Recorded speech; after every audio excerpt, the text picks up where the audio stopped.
so excited to keep this show going because I love comedy, and so do you. Isn't this better than Netflix, you know? Oh wait, you did pay for this. It's not a free show, give me your money. All right, your next act, ladies and gentlemen, I want you to give tons of huge round of applause, a million claps, please, for the dapper Dale Edwards, everybody. Give it up for Dale.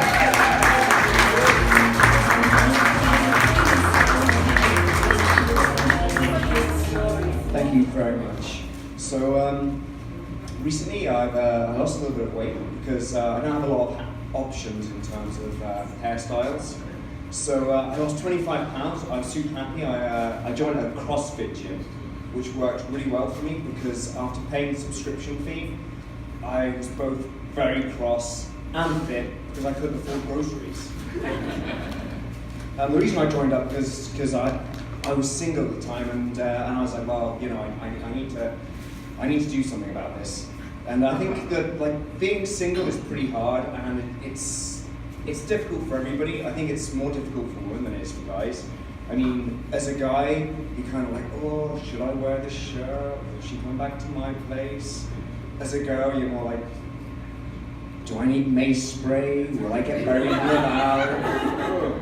And guys need to do a better job.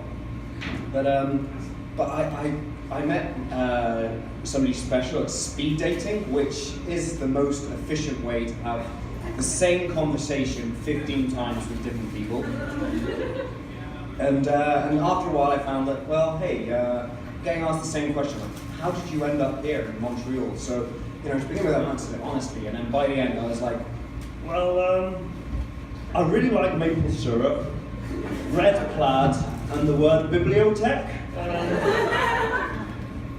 But coming to Montreal and coming to Canada, because I'm from England, if any of you haven't noticed this weird voice, I had a little bit of trouble because I am a bit of a bad boy, and I know I actually look like a librarian, and so I actually have a criminal record in England. I know some of you asked about that. I appreciate that. And the specific crime in England, if you speed on a bicycle, the police will charge you with furious cycling. What's made even worse with that, when I got out, I actually had to overtake the policeman 4 times before they stopped cheering me on and stopped me. So I found as well with dating, kind of, like you start with that first kind of like awkward period where you're trying to like hide the bad things about yourself just for long enough for them to fall in love with the good parts, you know. So you know, I'm like, well, I don't want to tell her that I like telling lies to strangers on stage, but I love stand-up comedy. And then you try and seem a little bit more exciting, so you're like, yeah, we should definitely go on a date climbing, which left me halfway up a wall shaking and crying. And she's a nurse, so she'd be like, oh, you know, like, I'd ask her, how was your day? And she'd be like, well, I comforted a family whose relative passed away, or I saved somebody's life. I work in school photography, so she'd ask me, what did you do with your day? I was like, well, I took my bald head and then I photoshopped it onto a class of 30 students. She was a lot more productive than me.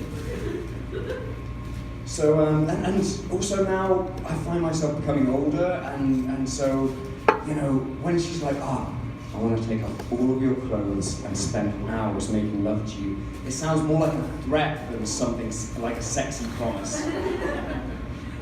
And coming from England, I'll leave you with this. Coming from England, a lot of people ask me, you know, what is your opinion of the royal family? And I always tell them, well, my opinion is this. It's Kate, the Queen, and Prince Philip. Sex, marry, kill. Have a lovely evening. Give it up for your host, Jacob.